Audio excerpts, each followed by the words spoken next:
for tonight. Greetings, brothers and sisters. Tonight is January 30th, 2024. It's 8:12 p.m. currently. This is session 18 of the Dr. Julius Nyeri CBPM Division of the Universal Negro Improvement Association Officer Training. We're going through the Message to the People, the Course of African Philosophy text written by the Right Excellent Marcus Mosiah Garvey. As always, first thing we like to do is open our meetings with the pledge. Do I got the pledge? No, I got the pledge in here somewhere. The pledge to the UNIA flag. If everyone would, please stand, put your black fist in the air, and repeat, well, say along with me.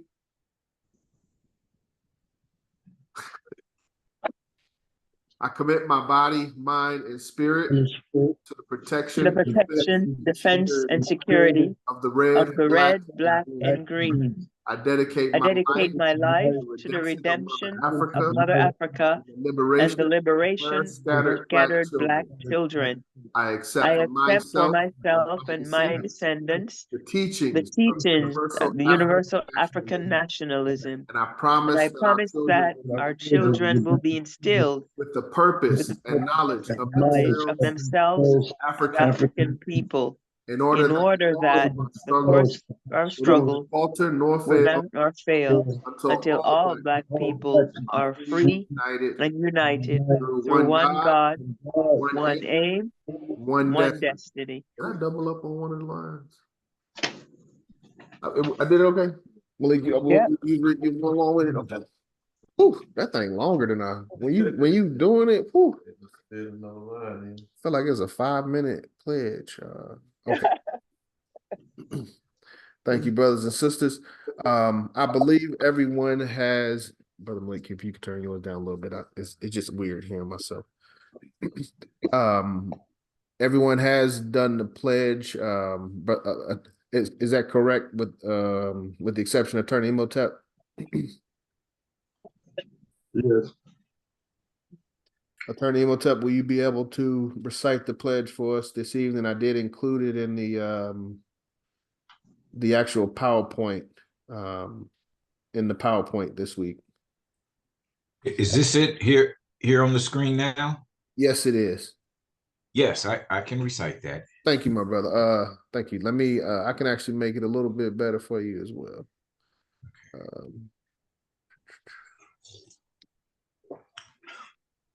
The other one was the pledge. This one is the oath.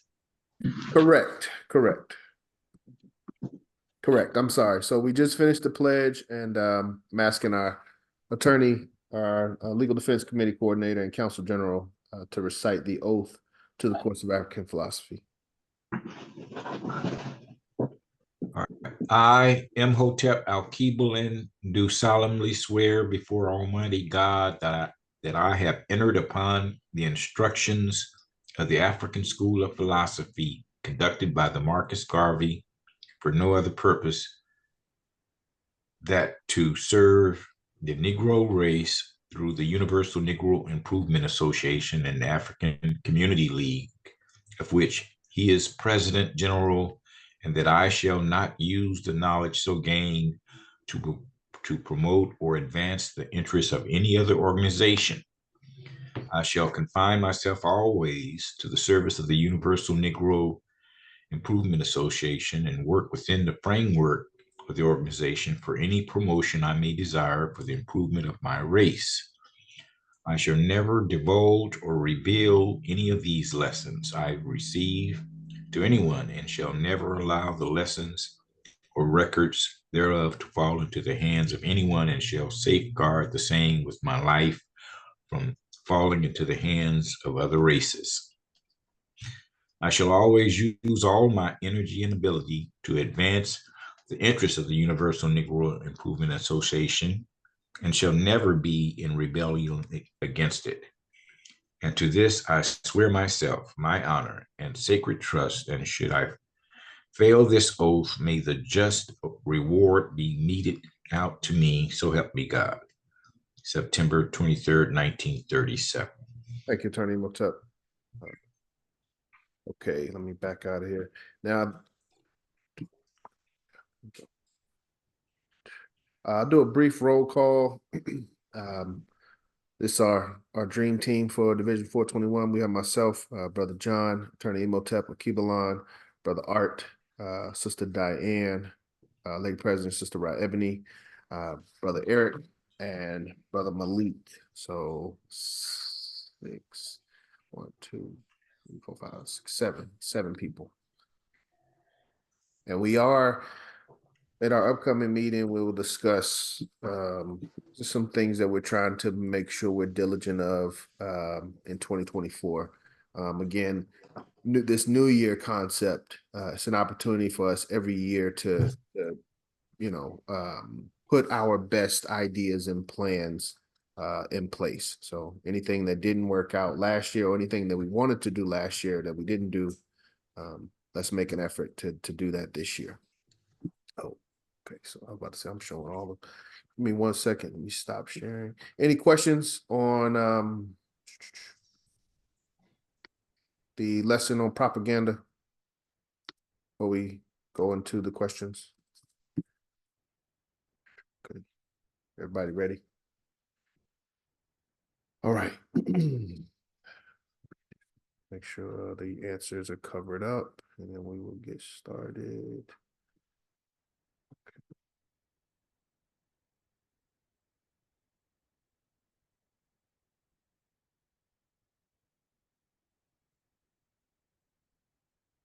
Okay. Lesson 16, propaganda. One of Garvey's quotes, propaganda has done more to ruin the intentions of good men than open warfare. That's a paraphrase, but Garvey was very big on propaganda. That is one of the ways he was as effective as he was is through propaganda. And now we get a breakdown and understanding from his perspective what propaganda is and how we can use it. So first question, what does propaganda mean and what is the desire of propaganda? So what does propaganda mean first when we hear that word propaganda? It's not as common nowadays, but in Garvey's time, it was very common. Propaganda, what does it mean?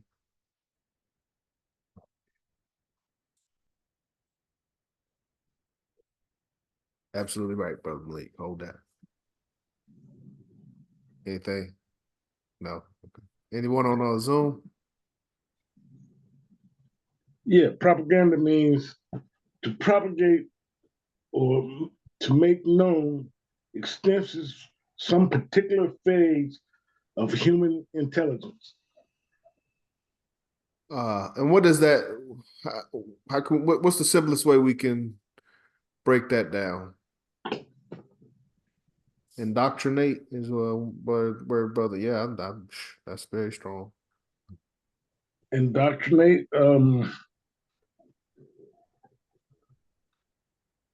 To influence.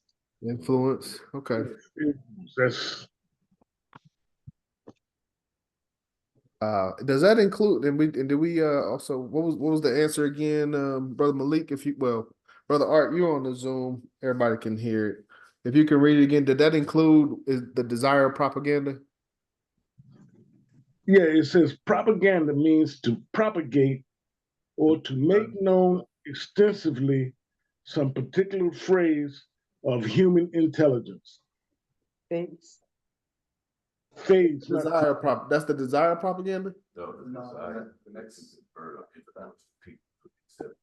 The desire is to convert or influence the people to the acceptance of the truth of that particular intelligence. Yes. Okay. Yes. That's what I was looking for. So we know what propaganda is, and we know what propaganda is intended for. So questions, comments? All right. Very fundamental, very important as well. Next question, where can you find propaganda and what are some institutions of propaganda?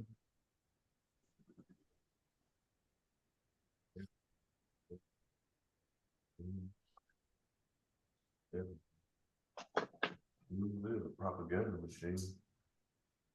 All media is a propaganda machine. Yes, pretty much. What's his name? Barnes, the father of propaganda. You gotta enlighten me on that one. The father of propaganda. Yes, he's a German because he come from Hitler War Machine. I think he was Hitler's uncle, something.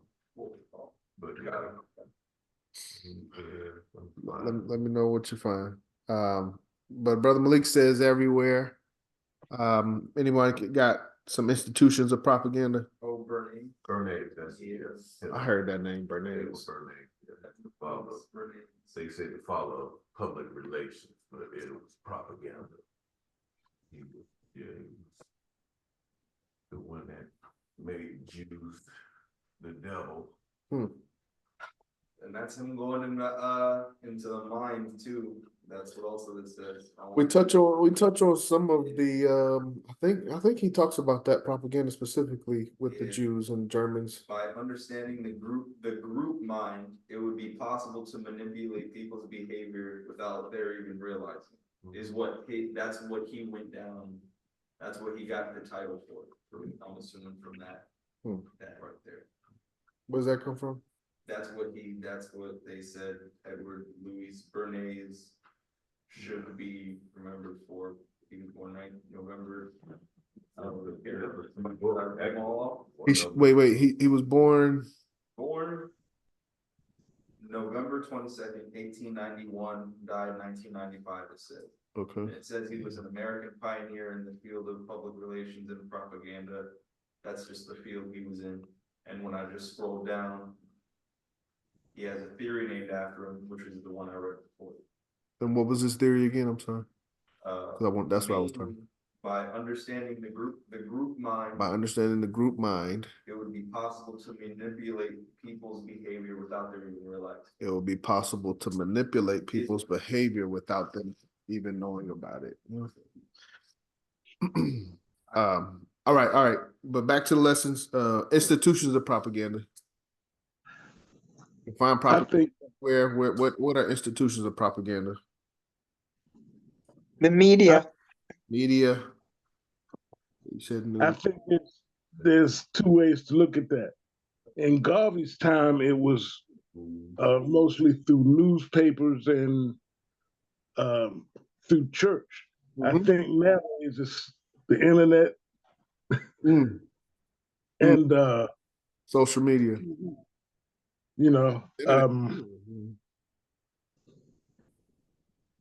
So I think it's the different times were they had different methods.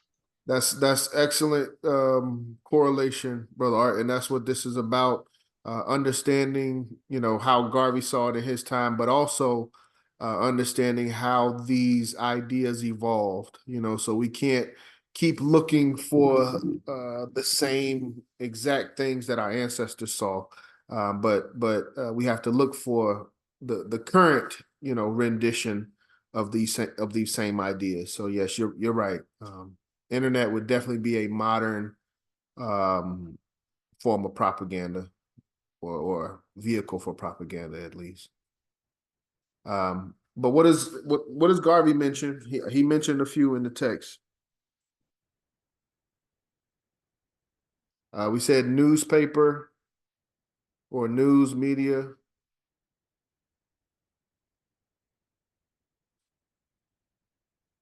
All right, y'all playing around. We're gonna go to the answer.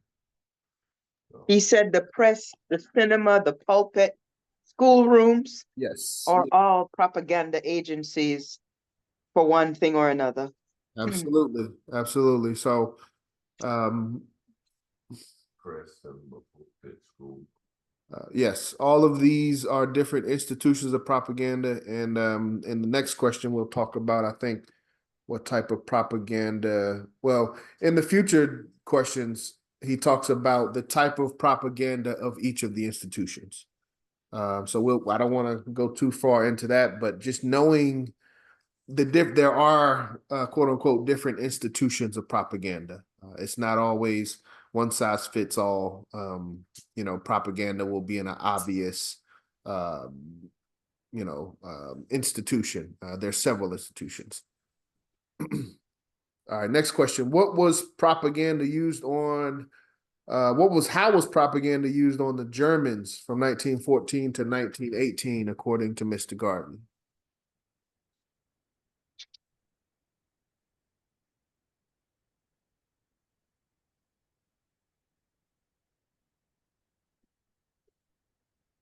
It was used to depict them as Huns and barbarians. Mm-hmm. But what were they originally depicted as prior to that? Cultured and yes. Right. Cultured and scientific people. Yes. Yes.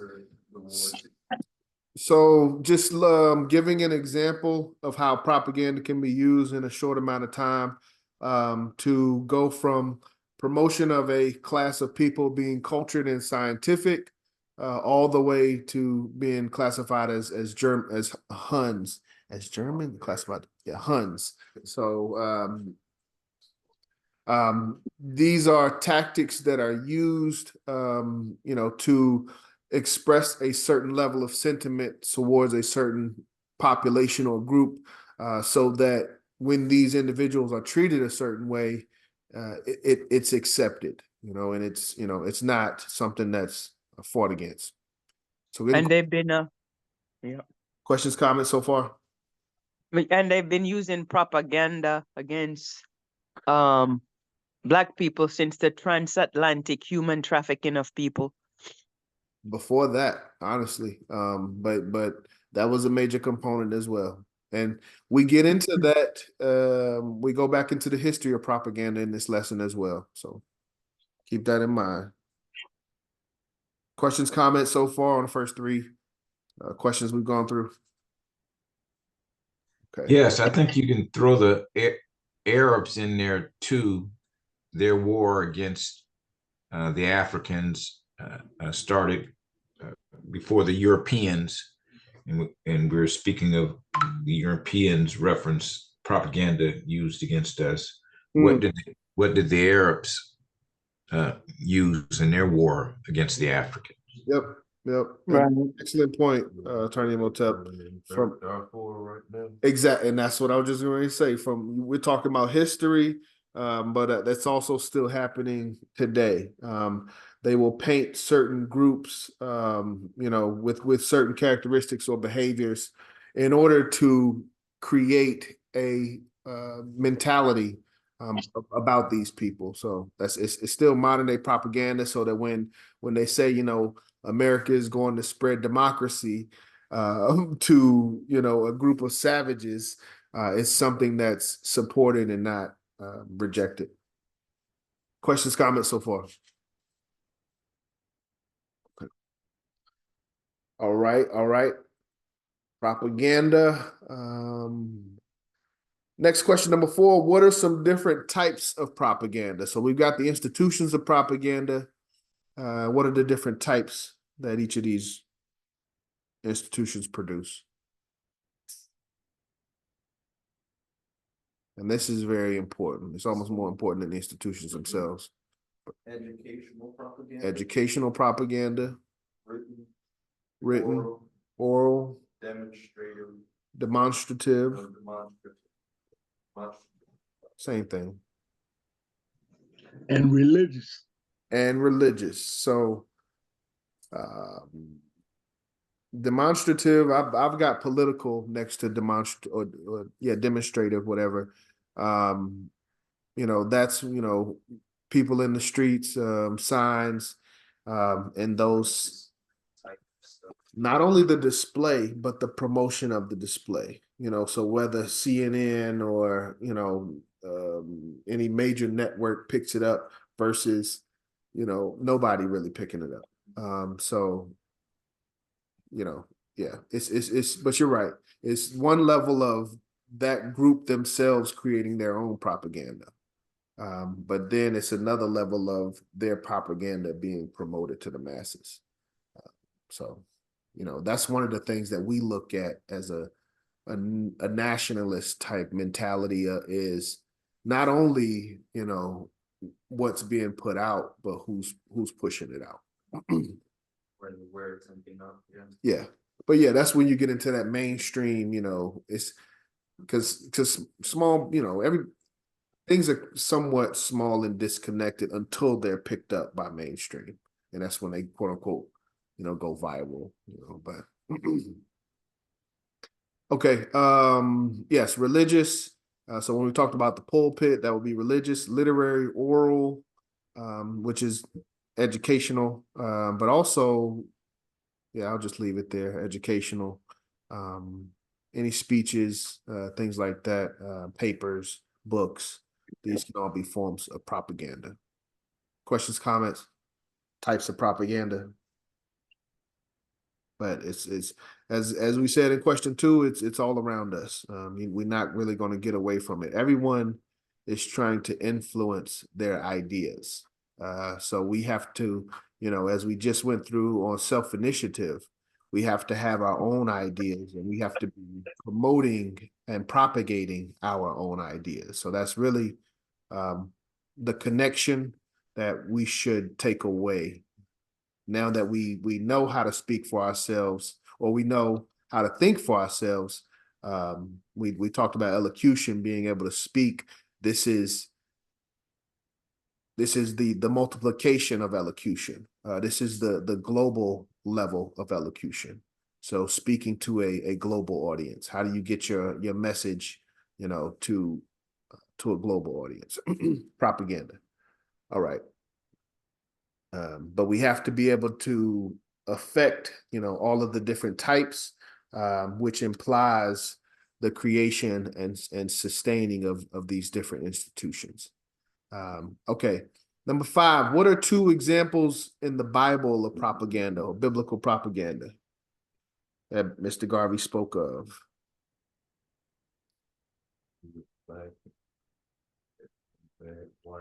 Absolutely, Brother Malik, you got it. Anyone on Zoom? That was it's related to race.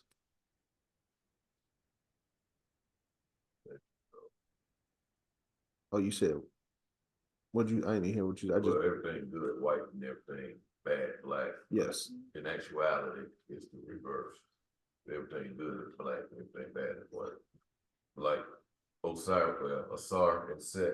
Yeah, you're going into the historical. Perfect black, he was the good. Yes. And Set was the evil. But again, that was our propaganda, you know, and us promoting. Yeah. And that's what it's really about, you know, the definition of good and bad. You know. Yeah. So someone says, you know, as Malcolm put it, you know, angel cake versus devil, you know, food cake. You know.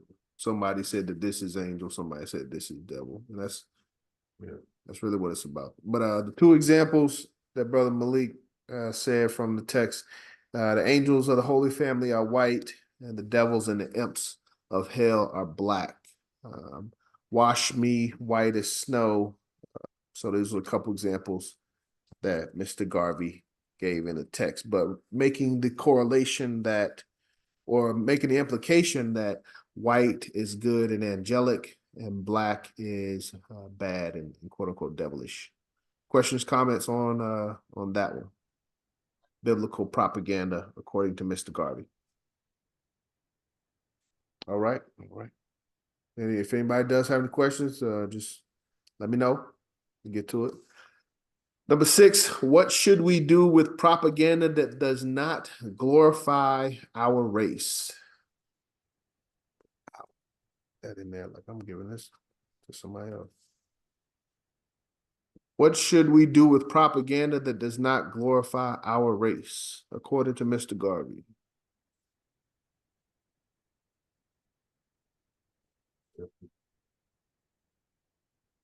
You on the right track?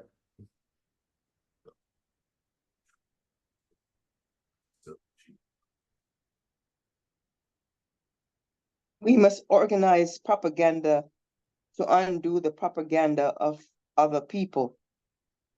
Yes. But specifically the propaganda that does not glorify us. Brother Malik, you were on the lines of kind of don't acknowledge it, I believe, don't believe it. Yeah, no, I said don't believe it to be true. Don't I believe said it to be true. accept it. Don't accept it. Don't believe it to be true. Instead, visualize self-achievement without it. I thought I haven't seen this answer, but I thought Mr. Garvey went further than that. Yes, I thought he said something about throw it in the trash. Right. Let me see what we got here. Before it. Treat them as trash, page 128. Yeah. Tear them down, burn them up. It's a bit of propaganda, not carry your idea of things, treat them as trash. Yes, yes. So that's the general concept that I would take away is anything that does not glorify our race, treat it as trash. So that includes don't believe it, don't accept it. It's nonsense, and we should treat it as such. Questions, comments? But again, this is propaganda. Tear down all the white Jesus picture from your wall. Definitely. But yes, this is propaganda. We're deep into the text at this point. We should have an understanding of the first 7 lessons. We should have an understanding of lesson 11 that talks about man. And even going back to Cain and Abel, expecting the wickedness of man. But this is, and we know the truth. Lesson 1 tells us to go through the history, explicitly the history of man, especially the history of man, which is our people. So we know, the right and wrong, the good and bad that goes on, within our own family. But when it comes to propaganda, when it comes to what we publish, what we produce, the vision, that's what propaganda really is in my mind. It's the vision for the future. What are we telling the future, is good and bad, and is right and wrong, is beautiful, is ugly.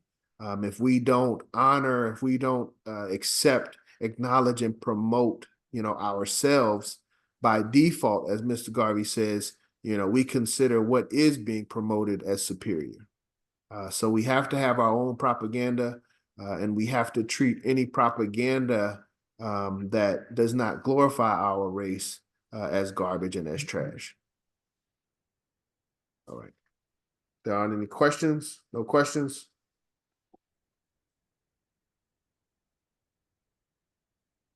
Okay. In regards to tearing down the white Jesus, why does Mr. Garvey say we should keep our homes free and clear of objects that glorify other races? Why should we do that? Why should we treat that propaganda as trash? It's important to know what to do, but it's also important to know why we are doing what we are doing. Because it affects our thinking? Affects our thinking? Yes. Yes, it does. Yep. It is the savior complex. Brother Malik said it, I believe, more directly. Your children grow up to adore and glorify other people. So I said that, as I was discussing the previous question, this is pretty much the purpose of propaganda. It's about the images that we create for the children. And if we promote other images, it automatically treats those images as superior compared to our own. So we should understand that, and we should understand what to do, but we should also understand why we are doing what we're doing. Any questions? Okay, that takes care of the first slide. Next slide, number 8. Where does propaganda come from? Now that we know what it is, why it's important, let's get into the where. Where does propaganda come from? Can you put up? Huh? Can you put back that first slide again? Yes, you didn't get that answer. One second. Notes. Huh? Taking notes, huh? Well, 1 second. That's I good. usually Better not be taking. Well, yeah. Nowadays, the kids just take pictures of the dang old slide. Huh? I said nowadays kids just take pictures of the slides. I remember when I was in school and I first saw that, I felt like it was genius at the same time. No, I take pictures of it. I don't really, I study it later, but I take pictures of it. Got you. Yeah, you definitely just want to, I mean, listen, this is not, I'm not Mr. Garvey. This is my understanding. So I am just giving you, as Mr. Garvey said, everything that I know. So I'm bringing you as close to that level of understanding as I can. But it is still up to us to bring out our own personality in regards to our understanding. So I'm just, this is what I think he's trying to say. This is where I believe he discusses it, but we do want to, have further understanding of our own. But you're doing the right thing, not doing anything wrong. Anybody else? We good on this slide? May we proceed? You may proceed, sir. Thank you. Thank you. All right. As I said, where does propaganda come from? This is a very good question, important question. Interesting answer. What's that? A range desire of individuals, not from the race as a whole. Ooh, yes, sir. Yes, sir. I'm pretty sure you're right. Do y'all hear that on the Zoom? When anybody got an answer on the Zoom? I like it when y'all actually. No. What do you say? No. I want to know what y'all think. Where does propaganda come from? It really came from white people, but but anyway. According to the text, according to Mr. Garvey, Okay. Where does propaganda come from? Everything goes like Yeah, we can't do that. I'm not gonna say you're wrong, but we want to stick to the text. We want to stick to the text. All propaganda comes from the arranged desires of individuals and not from a race as a. Yes, sir. Arranged desires of individuals, not from a race as a whole. And I believe I've got something in here. It is the thinkers and leaders who originate propaganda. So anybody got that in the text? Where did she say that? Is that right after the? Page 129. By insisting on this wide distribution, they get other people they like. The arranged desires of individual. Brother Malik read it. If someone on Zoom could, Brother Attorney Imhotep, do you have that line? It is the thinkers and leaders who originate propaganda. It's the next line. Yes, it is the thinkers and leaders who originate propaganda by insisting on its wide distribution. They get other people to think as they like. That sounds like that Bernays thing that you were saying, Brother Eric.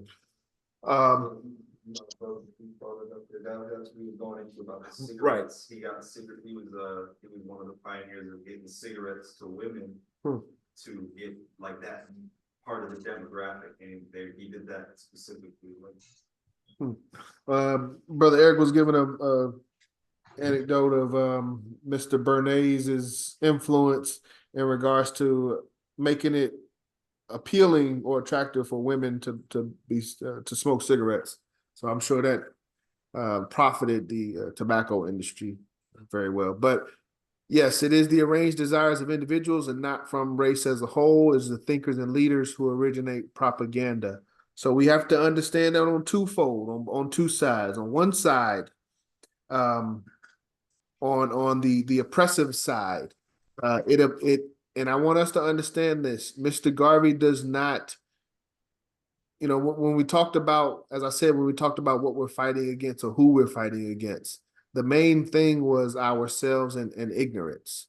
When it comes to others and what others are doing, to oppress us or to hold us back, one thing that Mr. Garvey he explains in this text is it's not all of any one group. So when we think of, whether it's whites or Arabs or any other group, it's not all of them. And he says that, he says most of them are ignorant, so it is the small group of the quote unquote leaders that represent that group that we should, really focus on and understand, because they're the ones that are creating the propaganda. It's the think tank, that sets, the opinions of the larger population. So that's one side, but also on our side, we have to understand when it comes to how we think of ourselves and how we, develop ourselves and what we consider important, what we consider good and bad, that will still come down to the small group of thinkers and leaders. That's not going to come from our people as a whole. And that's part of the reason why we are in the position that we're in, because we lack, that group, to set the standard, so yeah, I'm So, Yes, so Sister Diane, anything? so propaganda is basically a tool, and at the end of the day, it depends on how it's used. Like I think in the 60s, they used propaganda to uplift Black people, say it loud, I'm Black and I'm proud. And 60s or 70s, and everyone was, sporting their afros, and looking cool and all that stuff. And, it was a Black power movement. So that was good propaganda. Yes. But then, you get into the Jim Crow era, or before that, in the Jim Crow era, they used to use propaganda to paint Black people as inferior and all this stuff. So it is a tool, and pretty much it just depends on whose hand that tool is in. They can use it for good or bad. Yes. But the thing is, we can't sit back and necessarily worry about what others are doing with this tool. How what they wish to promote in regards to us. We have to come together and really develop our own and promote our own. But I feel that the propaganda comes down to, I don't want to say the loudest voice, but the voice that the people trust the most, so. Say the longest lasting tasks that the most famous usually ends up being the one that, at least. Yeah, you're right, because I think Garvey says, like, even, well, I don't know if it's Garvey or Hitler. I'm no, but the thing is, like, it's about if you repeat something long enough, it'll become true. Oh, yeah. Right. They play history. Like what Hitler did in Germany to Yes. justify madness. Yes, and that's propaganda 101. And I'm sure that 1940, early 1940s era had an impact. Well, shoot, actually, wait a minute, when was Hitler? Hitler was In the 40s, I think. Yeah. What's the significance? Was it World War II? What's During the World War of Hitler in 1942 and Mr. Garvey? like One was leaving, one was on the way out, one was on the way in.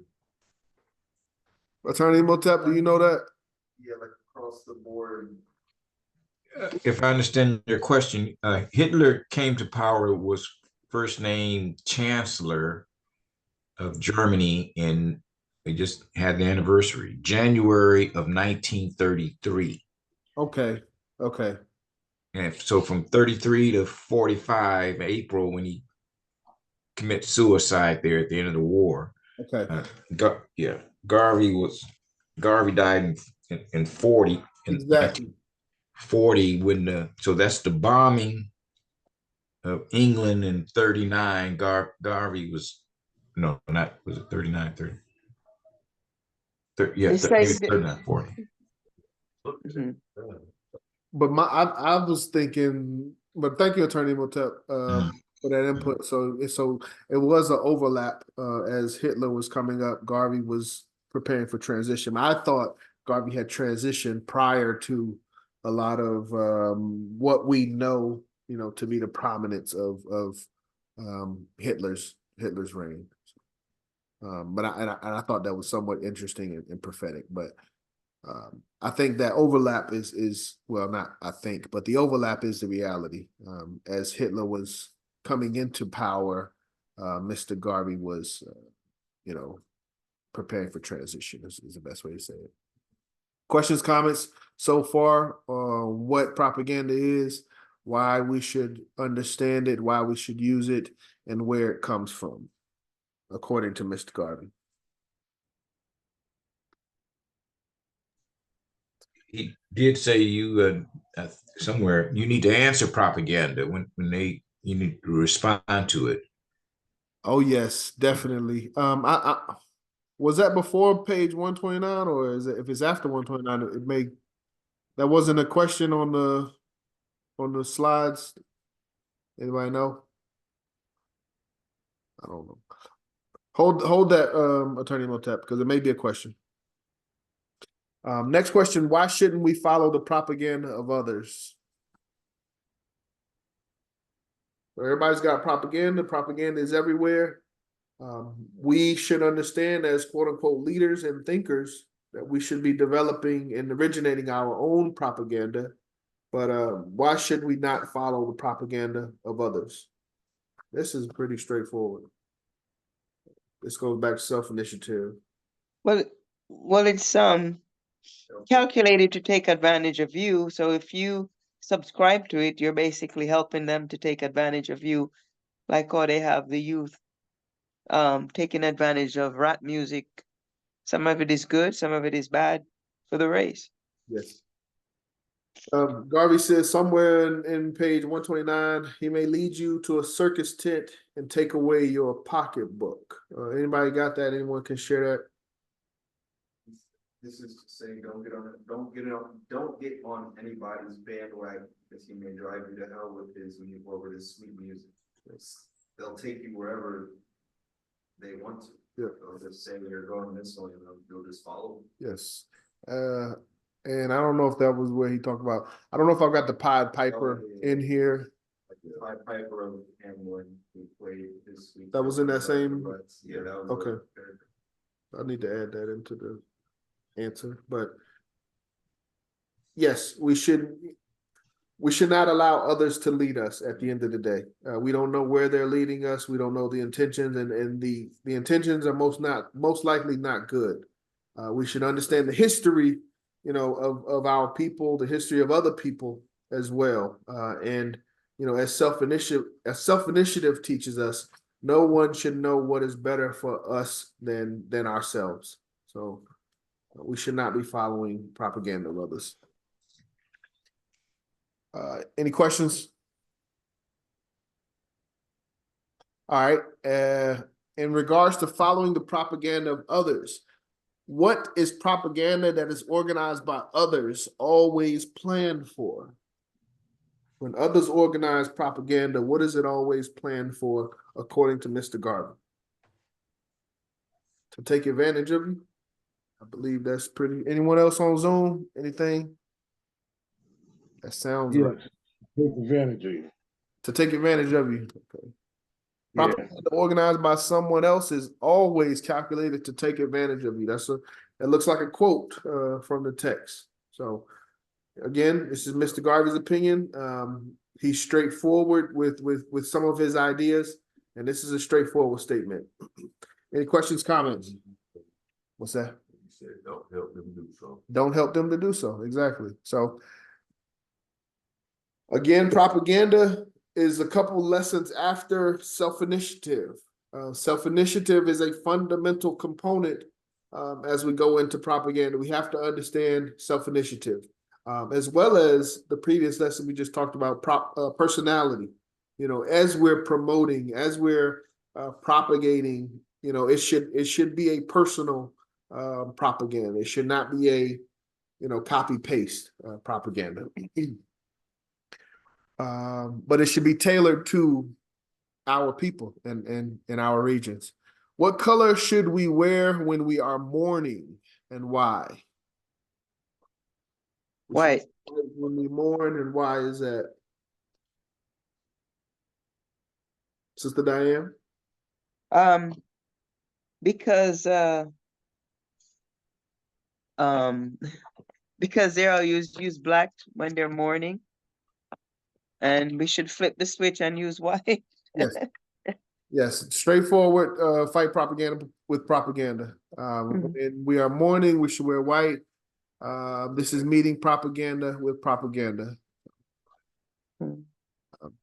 But again, it's about the definition of good and bad, and the symbolism as well of good and bad. You know, when we see certain things, when we accept certain things, we have to understand what the implications of that is. So for a long time, say again. Who had the original say so to that's another thing. It's and in the orientation, yes, in the orientation, we highlight some work from Dr. Amos Wilson, who talks about the 7 constants. And one of those constants that he talks about is the power to define. And that's really one of the things I love most about Garvey. You know, he not only, you know, professes ideas, but he defines them. You know, we're not confined to the English language, but this is the language that we were born under. This is the language that our people use. So we have to use it. But at the same sense, we can still redefine our own way of using the words. You know, there is a definition for diplomacy, but Mr. Garvey says that diplomacy is the peculiar relationship between nations. You know, Mr. Garvey says that, let me see. I can't think of any, but again, propaganda. You know, there is a definition, a Webster's Google definition of propaganda, but Mr. Garvey says that propaganda means to propagate. And he says why, you know, propaganda exists. So it's not only, you know, it's that power to define what something is.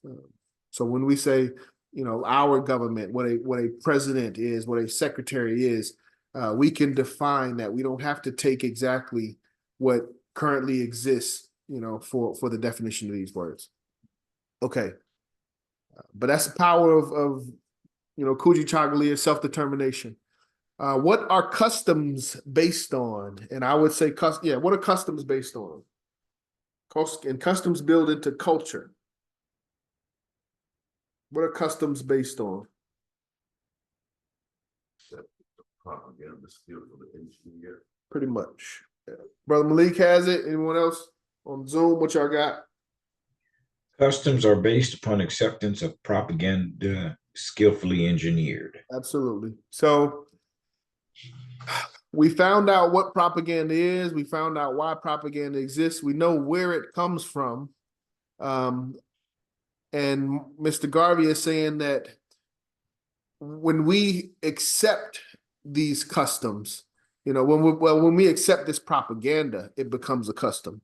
When we accept, you know, Valentine's Day, the promotion of Valentine's Day, St. Patrick's Day, President's Day, Christmas, even New Year's, when we accept these ideas that others have created, they become customs for us, you know. So now, you know, we got our people, every year, you know, expressing these and waiting for these events as if they were created by us, you know. So that's really what it's about. We have to challenge the customs that have been presented to us, as well as create and define our own customs. Questions, comments? Okay. And I think this is where we get into the what you were saying earlier, Attorney Matep. What happens to an error that is not corrected? And what does this mean for the UNIA? What happens to an error that's not corrected? It becomes accepted because it's skillfully engineered into the psyche of people. Accepted by a lot of people over a long period of time. You said, what did you say, Sister Diane? Skillfully engineered? Right. It's become accepted because it gets skillfully engineered in the psyche of people over time, Yes. even if it's not your people. Exactly. So the concept of, you know, the white Jesus. Right. There's no proof or evidence of that, but if we don't correct it, but if we don't correct it, it becomes accepted. You know, so now we're thousands of years, into this propaganda, and we're trying to push back. So nip it in the bud would be the thought that comes to my mind. When we see things that are not correct, we must address them immediately. What does this mean for the UNIA?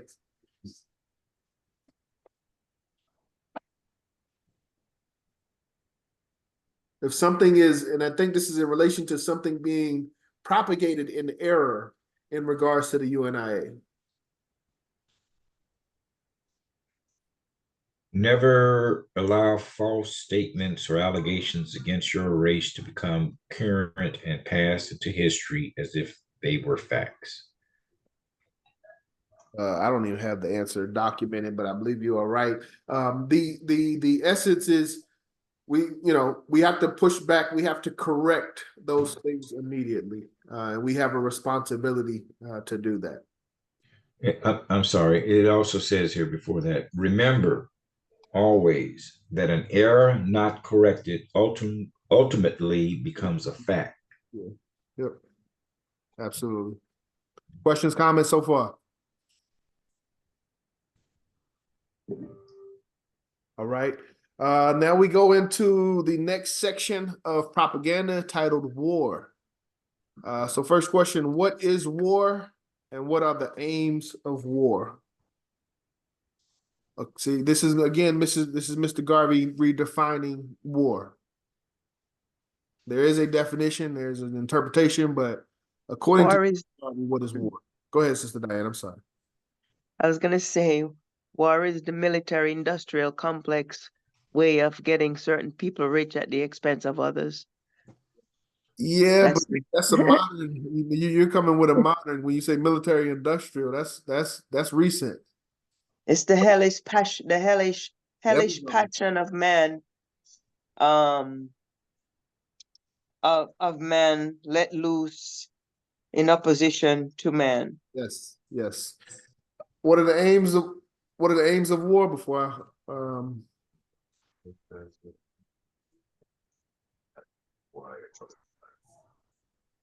just an exchange of wealth is what war is. That's all it is. The exchange of wealth. I don't know if it's even an exchange sometimes. Well, it's not an exchange, but that exchange goes with the transfer. Oh, yeah, you're right. That is a political way of saying it. It's the transfer, not the exchange. It's the transfer. Yeah, exchange. I'm thinking like back and forth. Back and forth. No, it's the transfer. But it's like, let me get that. You know what I'm saying? Right. It's right, kinda, yeah. But so Mr. Garvey says war is the hellish passion of man let loose in opposition to man. It sums up the cruelty of man towards man. So first, let me stop there. We have to go back to the lesson on man. Remember the lesson on man. Remember how Garvey spoke on man as an individual. But he even talked about, I don't want to. He went back into the text. I think there's some questions about this up here. But he went back into the first brothers that fought against each other. So I'm trying not to say any names. But war is the multiplication of that. So instead of brother versus brother, you get nation versus nation. So it's not just one person losing their life, but an entire group of people. But again, it's the hellish passion of man let loose in opposition to man, sums up the cruelty of man towards man. It really gets no worse for man than war. It's always aims at the stronger taking advantage of the weaker to gain that which could not have been acquired otherwise. So in regards to that, what we must remember is the lesson on diplomacy. War is when diplomacy fails, is in essence what this is saying. When everything else has been tried, you've tried all of the diplomacy that we know, it's not working, and there's still a need for a certain possession. That's when war is going to take place. But we have to one second. We have to do the best that we can to make sure we're effective with diplomacy to prevent war. Go ahead, Sister Diane. It sounds like a good definition, but in reality, certain people, because of their military dominance, military might, they don't even include diplomacy. They just go in and take what they want and kill who they want to get it. Like in the case of Libya. Well, I would disagree. I would argue that there's always diplomacy. Whether that's something that we see or don't see, I'm sure that there was an offer that was made and that offer was rejected. And that's when you get into, Yeah, give me your stuff or we come get it. pretty much. I mean, that's still an offer, you know. And when you don't comply, you have to be removed from that position. But just the open, I can imagine a nation just openly attacking other nations without without even asking them, because I don't know, because the nations would comply. I mean, because if America had an issue with a smaller nation, I don't know if America would just wipe that nation out. They would kind of let them know, hey, we can wipe you out if we want to. I think it's best that you comply with what we're asking. That's just the way I see it. Well, Yeah, I remember George Bush telling Saddam Hussein, yeah, we'll give you 48 hours to get out of town. That's the offer. And if you're not gone, they come in. Yes. Yeah. I mean, it's not, the most reasonable, but I'm sure there's always something. There's always something. Go, brother Eric, you got anything? Okay. All right. We can talk about that, we can talk about that.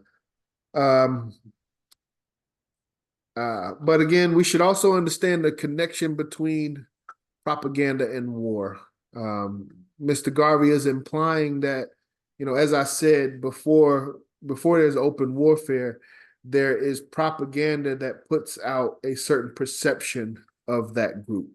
And once that propaganda becomes accepted, moving to the stage of war becomes a lot easier. All right, next question. right. When do men resort to war? And we kind of answered it up here, taking advantage of the weaker to gain that which could not have been acquired otherwise. When do men resort to war, Brother Malik? One more time.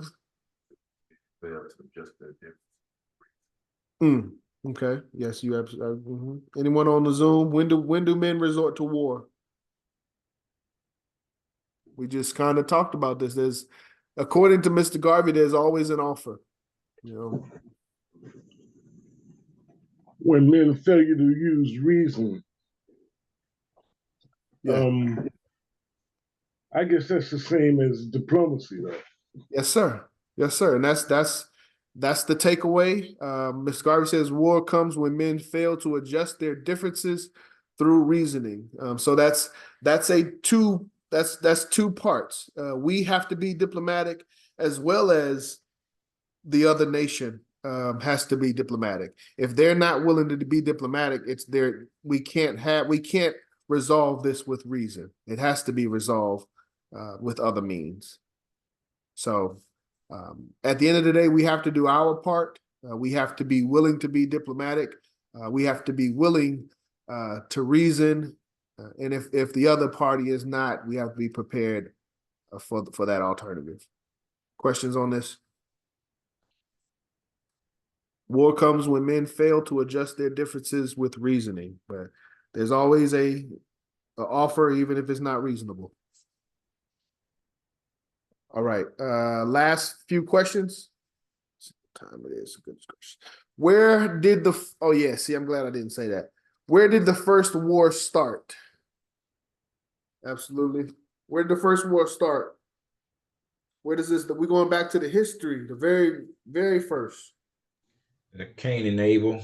Cain and Abel. That's the brothers I was talking about. Cain and Abel. Anybody got that on page 131?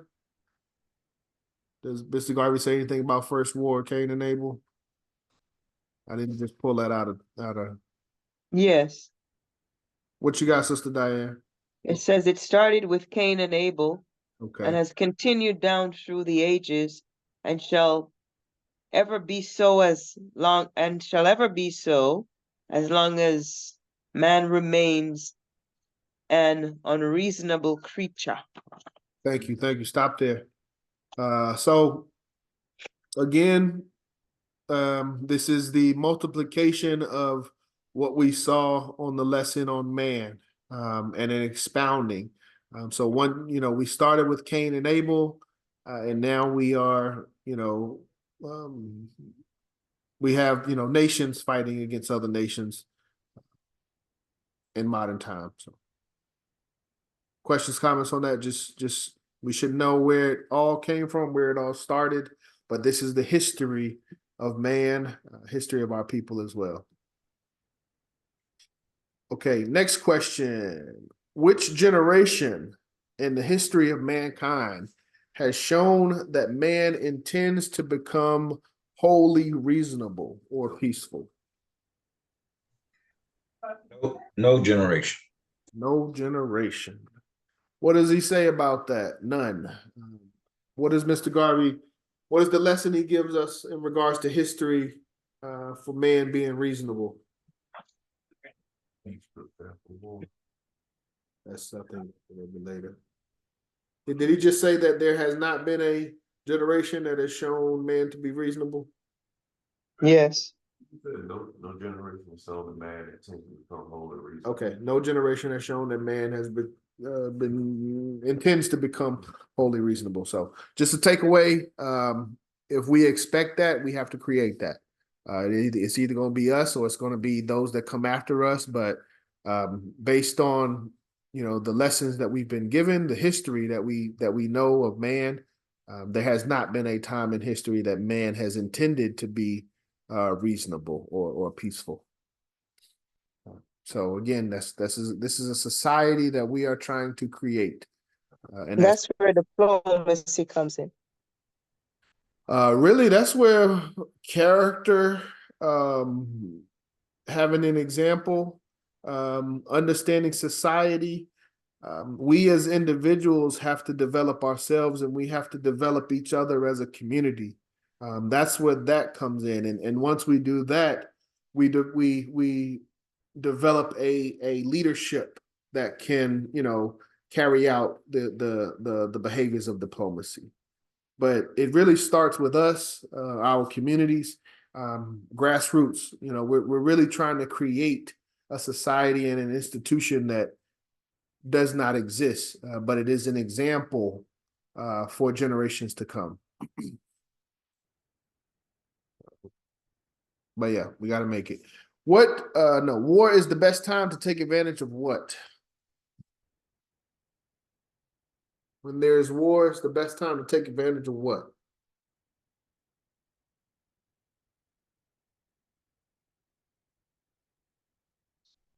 Resources? Leftover resources? Residuals from that fight. Residuals? All the When there's war, it's the best time to steal resources. Time to steal resources. Man, yeah. Bargaining for stuff that they're not, get in on that. Where's the word transgressor on page 132? War is the best time to take advantage of the transgressor, whoever may be. Okay. So the details of what that is, I don't know if he goes into the details, but when others are at war is the best time for us To build, to get to build. I'd say by this time next year, we'll probably be at war. But again, from a diplomacy standpoint, it's like I'm trying to think of an example.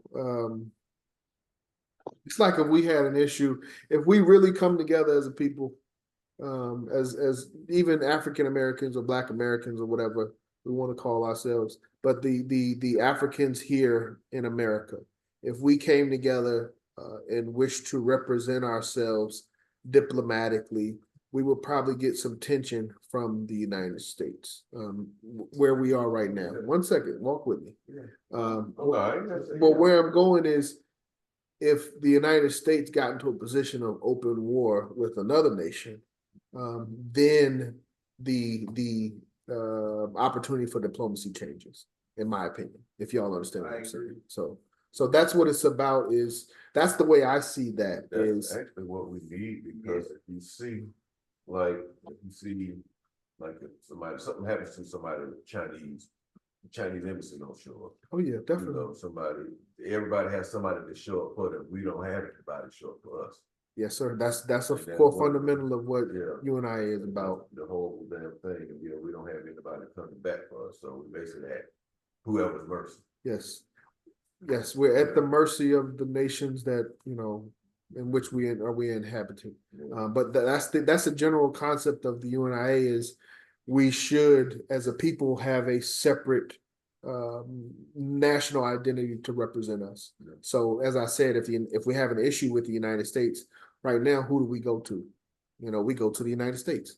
You can't even go to the United Nations unless you're being represented by a nation. So you'd have to go to it's on U.S. soil. You'd have to, exactly. So you would have to get another nation to fight for you at the United Nations. So the thought is, let's create our own group and body that can represent our people no matter where we are, and that's the idea of the UN. So the best time to take advantage of your transgressions is when they are at war. So if we have issues with other nations, we have poor diplomatic relations with other nations, when they are at war, that's a good time for us to negotiate. But okay.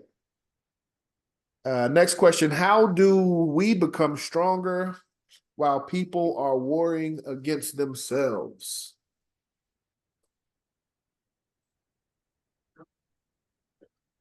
Again, when our transgressors are at war, how?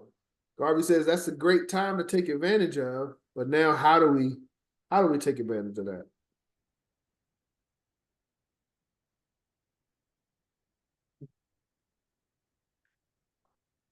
Bargain.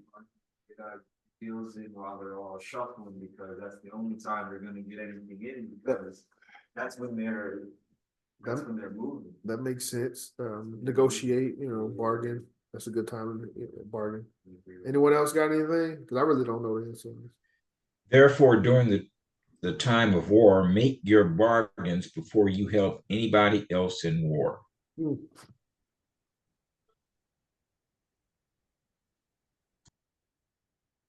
Garvey made it. I like your answer, Attorney Motep, and I like what Brother Eric said. Bargaining, negotiate. For some reason, this probably won't make it to the exam. It says, I've got the more, on page 133, the more other people war among themselves, the stronger you become if you exercise good judgment. So that would imply bargaining. But again, I would say diplomacy, exercising good diplomacy when we know that this is a time where we can take advantage of these relationships. That's a general way I would say that. But good judgment, we can apply that in several senses, and we have to apply that in several senses, because that's what the definition of the term is having good judgment. All right. Yeah, and I guess one good judgment would be not to interfere when your enemies or your enemy is warring against somebody else. Don't interfere. Yes, and it helps them it's good to the extent that both of these warring parties aren't focused on you and got their foot on your neck. Absolutely. Let me you just reminded me of something, Attorney Motep, from our Declaration of Rights. Actually, this is the last paragraph and goes even what it's just said. All right. Let me pull up the Declaration of Rights. And then we will go through the last question.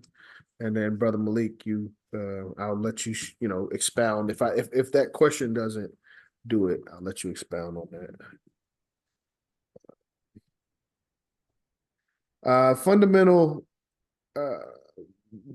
statement, Attorney Motep, do not interfere. Let's see. Yes, here we go.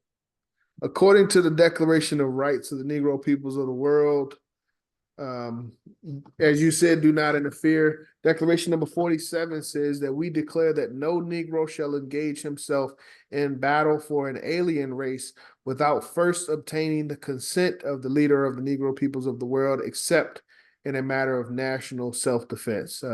So we have an obligation to stay out of, other people's disagreements. If it does not affect us, and that's the importance of this. We have to understand that we should be focused on building our own nation and defending our own nation. So before we, I think last year we had a meeting where we kind of talked about a brother somewhere up north that was signing up to go to fight in Ukraine, but that's a complete no when it comes to us. We don't have our own nation. We don't have, our own borders, but we're going to fight for other people. That is not something that we should be doing. That we should be taking that time to develop ourselves and to organize ourselves, because obviously those that are working against us are busy and occupied. So, all right. I just wanted to touch on Declaration of Rights of Negro Peoples of the World. It's always good to bring this stuff together. Again, our foundation with, if it touches on Constitution, Declaration of Rights, and we're in the Negro peoples of the world. I mean, not Negro peoples of the world. We're in the course of African philosophy. So this is, fundamental, foundational UNIA Garveyism. Last question. What is our only hope of escaping hate and prejudice of other people? Maybe does this answer that question you're talking about, Brother Malik? What is our only hope of escaping hate and prejudice of other people? I think this one, I remember this one, but yours, you probably need to say yours.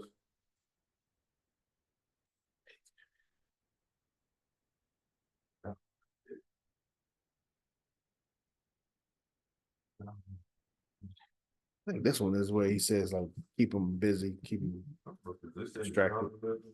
Say again? No, shouldn't be. Page 133. Keep them severely occupied with other problems. Let them sort out whatever Yes. they got going Yes. on while we're in our Yes. direction. They're doing their thing. Yes. We're doing ours. Yes. So again, Attorney Motep, that this also goes against helping things that don't primarily involve our nation.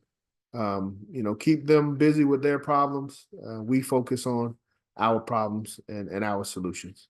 Brother Malik, did you want to expound on anything? No.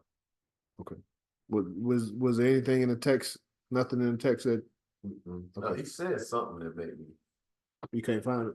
No. I don't think that what he said. No. All right, 9:26. We're gonna go ahead and read for tonight. We are way behind too, but we're doing a great job with these questions. But we supposed to be in like less than 20. That's why my email was off this morning. I thought we were further along than we were, or something like that. Yeah.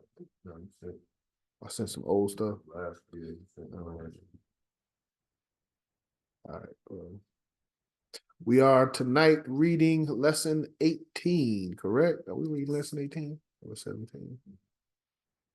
Oh, shoot. Communism. We ain't read communism. God damn. You know what I'm saying? It showed communism, but Yeah. lesson 19 and 20 highlighted. Oh yeah. But that's the date. According to how it's set up in the beginning, we were supposed to be there. So that's what I'm saying. Like I thought we were something like that. Something like that. Who would like to read for us tonight? So who's like to be a volunteer, but they're trying not to give eye contact. Listen, do y'all want me? That's the. This is a volunteer thing. I'll read it if you want. Do you want to read, or do I y'all read. want me to read? I don't mind reading if everybody wants to listen. I'll read it. All right, that's beautiful. Thank you, Sister Diane. That's wonderful. That gives me a break because I've been talking. Okay. Lesson 17. Communism. Communism is a white man's creation to solve his own political and economic problems. It suggests the enthronement of the white working class over the capitalistic class of the race. It was conceived by white men who were in sympathy with the economic struggle of their own white masses. It was never conceived and originally intended for the economic or political emancipation of the blacks, but rather to raise the earning capacity of the lowest class of white workers. It was founded principally on the theory of Karl Marx.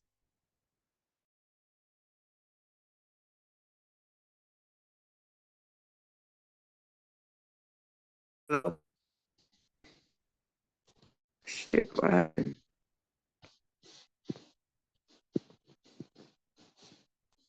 Hello? My phone went crazy. Can you guys hear me? Hello? I hear you, Sister Diane. Yes. Okay, my phone knocked me out for a second there. Go back to where I said, oh yeah. Okay, it was founded on the theory of Karl Marx, who knew very little about Negroes and who thought and wrote less about them. It is a dangerous theory of economic and political reformation because it seeks to put government in the hands of ignorant white mass who have not been able to destroy their natural prejudices toward Negroes and other non-white people. While it may be a good thing for them, it will be a bad thing for the Negroes who will fall under the government of the most important prejudiced class of the white race. The ignorant white man is cruel and prejudiced.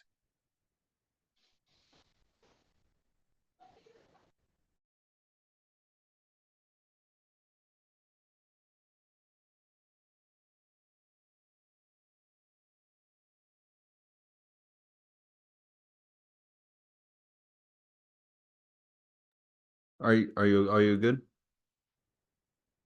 Sister Diane? Doing that anyway, because of his very ignorance. Therefore, you may see how dangerous it would be to place in his hands, by the very strength of his numbers, a government dictated and controlled by him.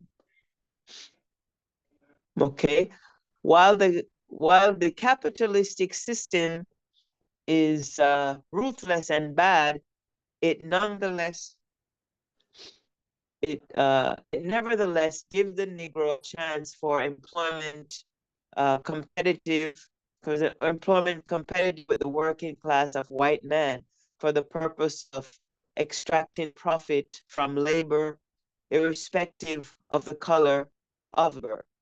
The Negro not being industrial.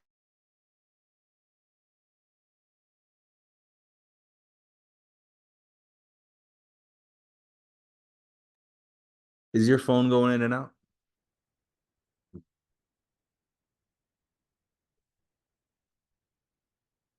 Are you okay? No, I'm good. My phone just acting silly. I can, do you want me Well, to, the I can just Negro, read from here if you want me to. yeah, go ahead, because my phone is like flipping out Um, for some reason. all right, I, I'll start on the you want to? graph you were just on. Okay. Okay. The Negro not being an industrial employer shares, therefore, the opportunity to labor in competition with the white worker only because the white capitalist is willing to use anybody who can contribute the most profit to his industries, regardless of color. The capitalistic white man is an enemy of communism for the preservation of his own interests, if nothing more. If the Negro is not his own industrial employer and loses the goodwill of white capitalist employers because he is a communist, he will find himself unemployed. That is just what the communist wants, so as not to have a black competitor.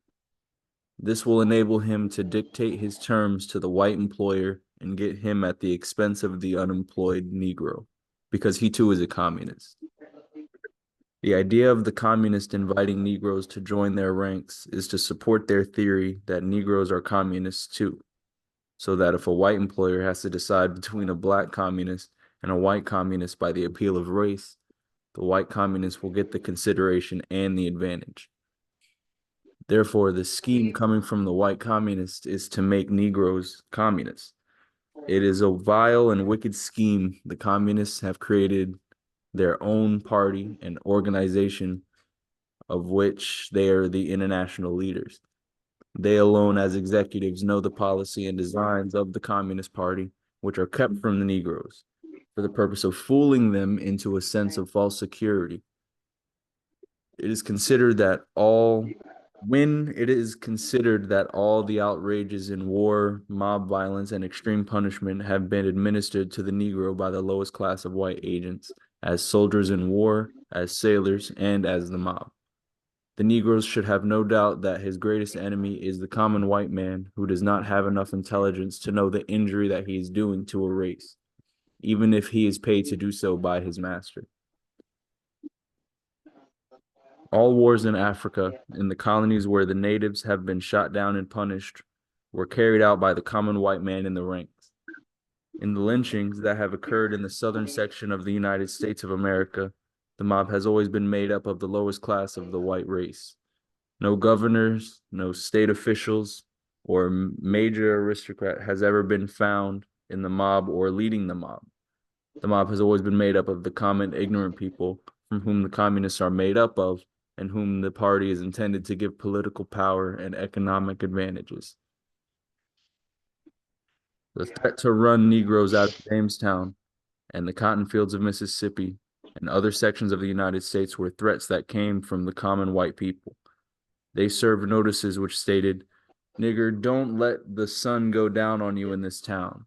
It is the common white people of Cardiff, Wales, who in 1923 stopped the funeral procession of a dead Negro seaman, smashed the coffin and cut off his head and made a football of it in the streets as a protest of Negroes being unemployed as seamen in Cardiff, while white men wanted to work. Dang.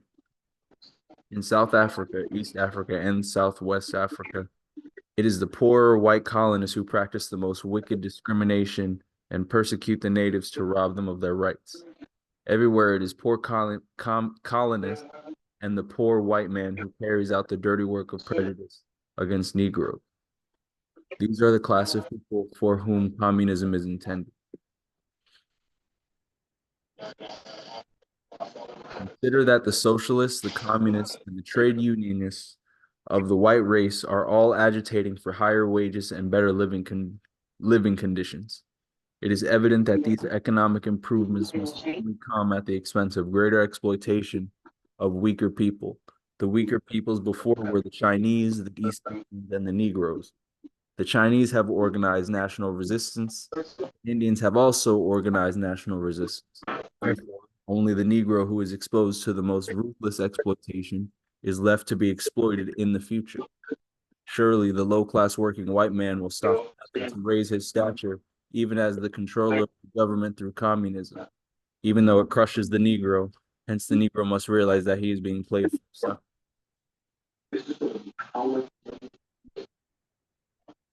Am I supposed to stop for questions also? Anybody want to say anything? Should I also be stopping No. for questions and stuff? We're good? Okay. What the Negro must do is let the communists fight their own battles and stand back to watch the fight. The Negro must take advantage of the opportunities presented during the fight, but he must not join the fight as a communist, because he will be helping to bear the brunt of the battle with no guarantee that his condition will be better, but objectively worse, because he will help to transfer government from the more intelligent and cultured in behavior to that of the ignorant, more prejudiced, and most cruel. The man who caught your forefathers in Africa was not the white capitalist, but the white sailor, who is a class of man from whom the communists are made. He is dangerous to the Negro's liberty as a common man and as an ignorant man. Never join him to destroy the intelligence that rules the civilization that has given you existence up to the present time. Anytime you are asked to join the Communist Party by your communist associate or acquaintance, tell him in answer, when you get to Russia, but not before then. Read the Red Statement on Communism and the Negro and the Philosophy of Opinions. No, and the Philosophy and Opinions of Marcus Garvey. Yep. And that would take us to lesson 18. Yeah. Thank you, Brother Eric. Good job. Yeah, most definitely. Oh, we're doing the other one. Yeah, no. I don't. We are. I mean, I won't say nothing. I personally. It's 9:38. I'm good. Let me scroll. What? That's 1, 2, 3, 4, 5, 6, 7, 8, 9, 10.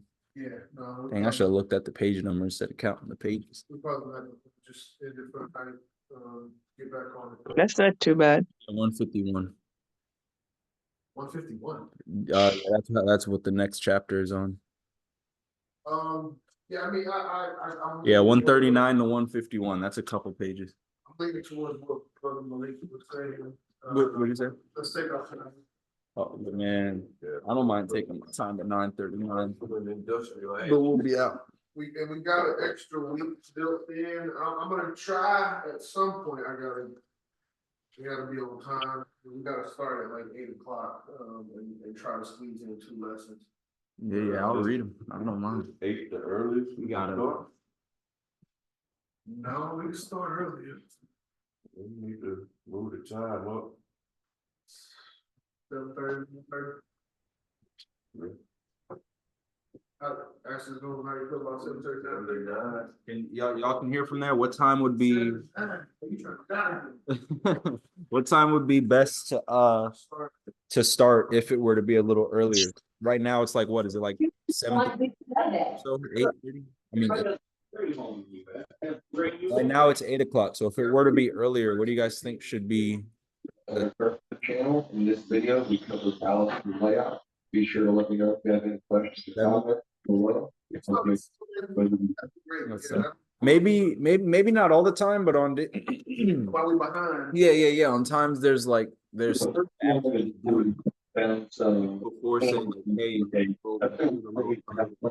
easily see my question mark with, and that I'm also not getting people all over the nice thread. The tape will also serve to help protect the threads whenever I'm installing the ballast through using adhesive. If you get adhesive raw wood, are we good to meet at 7? Back where it was. later down the road. Next time, use my combination square to mark the center line of my handrail where all the balusters will go. Man, you got some background coming through. Combination. Hold on. Sorry. All right, I see Brother Cornelius said 8 is the earliest he can start. I say 7:30 because I say 7:30. Let's try 7:30 next week. Everybody okay with that? Yeah. Everyone else on the Zoom is 7:30 okay? Yeah, I'm good. That's fine. All right, so next week, 7:30, we'll try to get us caught up. Get caught back up. We only got a couple weeks left. Once we get caught back up, we'll go back to 8. So until next week, everybody enjoy your week, and we'll talk. We have an executive meeting this coming Saturday. Very important meeting. This is our February executive meeting. 11 a.m. Yes. When is our exam? Exam is March. Okay. Let me pull up the schedule real quick. Yeah, right now we're in the 30th. Exam will be either March 2nd or March 9th. I want to give 2 opportunities for individuals to take the exam. So if you can't make one, hope you make the second one. And that'll be on a Saturday. Exam will be on Saturday. It's open book? Yeah. I mean, listen, I'll do it 2 ways.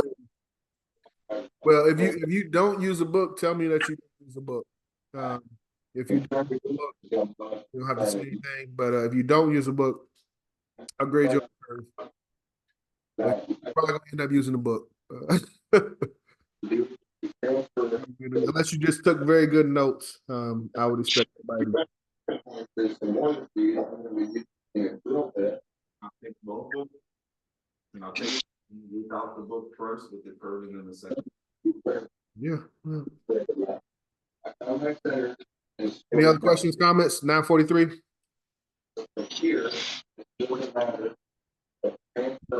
All right. Eric, you want to do this on closing us out?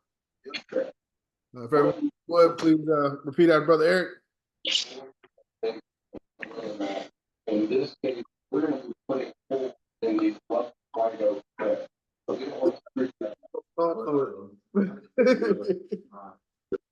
Whatever you do, you kid. One God. One God. One aim. One aim. One destiny.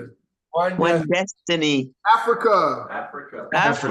For the Africans. For the Africans. Those at home and those abroad. Those at Those at home and those abroad. Race first, family. Race first. Race first. Great meeting. I think there's one on the ceiling up here, maybe. Peace out. There's a symbol right there. That's